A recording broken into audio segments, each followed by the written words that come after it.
UP के आगरा शहर की पहचान ताजमहल से होती है, लेकिन इस शहर की मिठास भी दुनिया भर में मशहूर है। लजीज पेठा बनाने के लिए भी आगरा शहर को जाना जाता है। आगरा शहर में यूपी के कई जिलों के लोग रोजगार में जुटे आपको मिल जाएंगे। चुनावों से ठीक पहले इंडिया न्यूज पहुंचा आगरा में वोटर्स के बीच और जाना लोगों के मन में इस समय क्या चल रहा है। इंडियन न्यूज की टीम आगरा लोकसभा के एतमादपुर विधानसभा क्षेत्र पर पहुंची है। इंडियन न्यूज के खास कार्यक्रम चाय की चर्चा में हम लोगों से बात करेंगे कि ताज नगरी आगरा की आगरा लोकसभा सीट में क्या चुनावी माहौल रहने वाला है। तमाम हमारे साथ वो लोग हैं यहाँ चाय पी रहे हैं और चाय के साथ ही हम इनसे शुरुआत करेंगे किस तरीके का चुनावी माहौल है। हम सबसे पहले इनसे बात करेंगे। सर क्या नाम है आपका?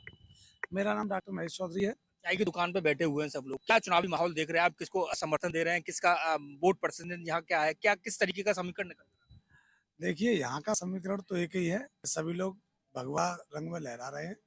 और यहाँ जो राजनीति है एनवापुर विधानसभा की और जनपद आगरा की, यहाँ तो राम महिम में बही हुई है। और यहाँ पर अपने प्रधानमंत्री श्री नरेंद्र मोदी जी को पुनः तीसरी बार प्रधानमंत्री जो है बनाया जा रहा है। और सभी लोग केवल एक ही नेतृत्व कर रहे हैं, केवल कमल के बटन का।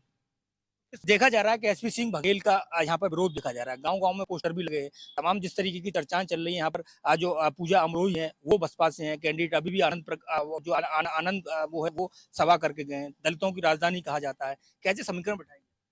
समीकरण ऐसा, देखो कुछ लोग विरोधी हैं, जितने भी जो है, चाहे प्रधानी का चुनाव हो, चाहे विधायक का हो, चाहे सांसदी का हो, जो व्यक्ति एक बार चुनाव लड़ लेता है तो वहाँ पक्ष और विपक्ष बन जाते हैं।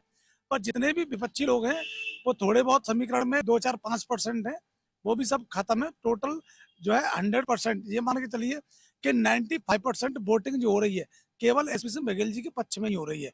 सातों जाति, सभी धर्म, सभी के वो नेता हैं और सभी जाति धर्म को साथ में लेकर चलने वाले जमीनी स्तर की पकड़ वाले नेता हैं। और ऐसे लोगों को तो हराने वाला कोई है ही नहीं। और विपक्ष की बात करो तो विपक्ष तो पूरा तहस नहस हो चुका है। विपक्ष पूरी तरीके से परास्त है, उसका कहीं नाम और निशान है नहीं। केवल यहाँ पर मोदी जी का नेतृत्व में प्रधानमंत्री बनाया जा रहा है। आप किस तरीके से देखते हैं जिस तरीके से चुनावी माहौल चल रहा है सीजन में, किस तरीके से चुनावी समीकरण ताजनगरी आगरा लोकसभा की सीट में? इस समय देखा जाए तो योगी जी की सरकार में देखा गुंडागर्दी नाम की तो एकदम चीज खत्म हो चुकी है। उस हिसाब से फिर अब की बार मोदी सरकार की मोदी जी की सरकार बनेगी, 400 की सीट पार जाएंगी, उसको कोई रोकने वाला नहीं है। क्या समीकरण बनने वाला है? ताजनगरी आगरा में लगातार एसपी सिंह बघेल को यहाँ दोबारा से कैंडिडेट बनाया है, विरोध उनका देखा जा रहा है। पूजा अमरोही बसपा से है, सपा से करदम जी को, सुरेश करदम जी को यहाँ पर उतारा गया है। नहीं, विरोध एसपी सिंह बघेल जी का कोई विरोध नहीं है, जमीनी के नेता जुड़े हुए हैं। हाँ, कुछ 2-4% है, उससे कोई खास फर्क नहीं। यहाँ पर जिस तरीके से देखा जाए कि एतमादपुर विधानसभा में कितने वोट परसेंटेज है, ठाकुर वोट है, कितना किस तरीके का समीकरण बनता हुआ जा रहा है? जैसा कि आगरा को दलितों की राजधानी कहा जाता है, आगरा के अंदर आज की में देखा है तो पिछले समीकरण 6572 वोट दलितों के थे, ठीक है। लेकिन और उतने ही और इससे अधिक वोट जो है, किस लाख के आसपास वोट पड़ता है जो आयतन विधानसभा में है, वो है ठाकुरों का वोट भी है, ब्राह्मणों का वोट भी है, सभी वोट बैंक पड़ते हैं। लेकिन इस बार जो जाति के आधार पर या उसके आधार पर वोट बैंक नहीं होना कि नहीं साहब हम लोग ऐसे हैं तो ऐसी, ऐसा कुछ नहीं है। सिर्फ सब लोगों को एक चीज चाहिए, शांति, और शांति के लिए सब लोग एक चीज जानते हैं, मोदी और योगी। क्या क्या लगता है, आप बड़े चेहरे देखकर वोट करेंगे या कैंडिडेट देखकर? दोनों ही चीजें हैं।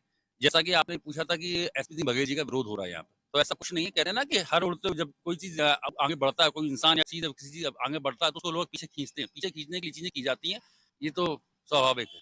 आप किस तरीके से देखते हैं आगरा लोकसभा सीट को, किस तरीके से चुनाव? पर बीजेपी सरकार 101% बीजेपी सरकार बनेगी और एसपी सिंह बघेल साहब का ही यहाँ रुतबा है, सबसे ज्यादा होने का है, वही जीतेंगे यहाँ से। आप कैसे देखते हैं चुनाव आगरा लोकसभा सीट में? एसपी सिंह बघेल और जो सभी पार्टियां हैं उन्होंने अपने कैंडिडेट, कोई भी होता है साहब, यहाँ तो राममयी है, सब मोदी जी के साथ हैं। मोदी जी के अलावा हमें कोई दिखता नहीं है। आज आरास्ता, चोरी, बेईमानी, माँ बहनें सुरक्षित, सब मोदी राज में और योगी राज में। इसके अलावा हमने कभी तो ऐसी चीज देखा नहीं। रात को 2 बजे आ जाओ, 1 बजे आ जाओ, हमारी बहनें सुरक्षित है, व्यापारी सुरक्षित है, पूरा माहौल एकदम इतना बढ़िया चल रहा है कि किसी को कोई शिकायत नहीं है, किसी से कोई शिकायत नहीं है। अब थोड़ा बहुत तो विरोध होता है। अब एसपी सिंह बघेल का विरोध, कोई विरोध नहीं है। अगर विरोधी होगा तो वो बीजेपी का नहीं है। जो बीजेपी का होगा वो आंख बंद करके कमल के प्रमोल लगाएगा। कोई विरोध नहीं है। 4 भाई घर में होते हैं, खटकते हैं, 2 बर्तन खटकते हैं घर में। तो ये थोड़ी है हम वो घर से निकल जाए या उसको मार दें। नहीं नहीं नहीं, सब भाजपा में ही है। और कोई तो 2 दिन का है वो, ठीक है। अब मैंने आपका काम थोड़ा लेट करा था, आप थोड़ा रुष्ट हो गए, मैंने फिर कर दिया आपका काम, इसमें कौन सी बुराई है? विकास के नाम पर आप वोट करें? बिल्कुल विकास के नाम पे। और भाजपा भाजपा विकास कर ही रही है, भाजपा विकास कर ही रही है। हम क्या कहें, हमें बिना कहे हमें विकास मिल रहा है। हमारे यहाँ के पार्षद हैं, लगातार चौथी बार हुए, हमें कहना ही नहीं पड़ता है। तमाम रोड खड़े, और क्या चाहिए, जो कहो तुरंत बेचारा हाजिर, जिससे कहो वो हाजिर। बिल्कुल, यहाँ पर अब विकास के नाम पर वोट करने की बात करें, हमारे साथ और भी कुछ लोग हैं। जैसे क्या मेरा नाम रविंद्र। आप किस तरीके का चुनावी माहौल देख रहे हैं, क्या समीकरण है? बीजेपी है यहाँ तो, बीजेपी है, वोट देंगे और कितने देंगे।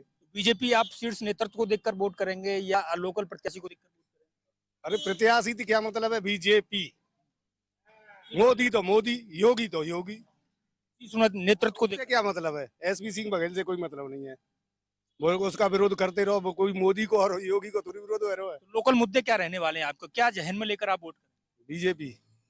आप किस तरीके से देख रहे हैं चुनावी समीकरण, क्या लोकल मुद्दे आप रहने वाले हैं या शीर्ष नेतृत्व को लेकर आप वोट करेंगे? इस शीर्ष नेतृत्व को देख के ही सब वोट करेंगे, सीधी सी बात ये है। देखो लोकल मुद्दों से तो ये तो लगे रहेंगे, लोकल मुद्दे आगे पीछे होते रहते हैं, लेकिन जो हमारा शीर्ष नेतृत्व है ना, अच्छा है, बढ़िया है, सही लाइन में है। क्या लोकल मुद्दे आपके कोई वोट करते समय जहन में आएंगे? नहीं, ऐसा तो कुछ नहीं लग रहा, ऐसा कुछ नहीं लग रहा। जो जिस हिसाब से माहौल देखा जा रहा है ना, वो सब आगे ऊपर के जो नेतृत्व उसे देख के किया जा रहा है, उसी के लिए सबको वोट करेंगे, विकास के नाम पे। विकास। तो बिल्कुल आप ताजनगरी के लोगों को सुन रहे थे, इनका साफ तौर पर कहना है कि विरोध भले ही कैंडिडेट का हो, लेकिन ये वोट करने जब जाएंगे तो इनके जहन में सिर्फ एक ही मुद्दा होगा, वो होगा विकास का। और भारतीय जनता पार्टी ने विकास कराया है, तो प्रथम जो वरीयता है वो वोट करेंगे भारतीय जनता पार्टी को। कैंडिडेट भले ही कोई हो, लेकिन शीर्ष नेतृत्व चाहे मोदी हो चाहे योगी हो, उनको जहन में रखते हुए ये वोट डालने की बात यह ताजनगरी के लोगों ने कही है। कैमरा पर्सन अंकुर के साथ मैं मनोज चाहर, इंडिया न्यूज।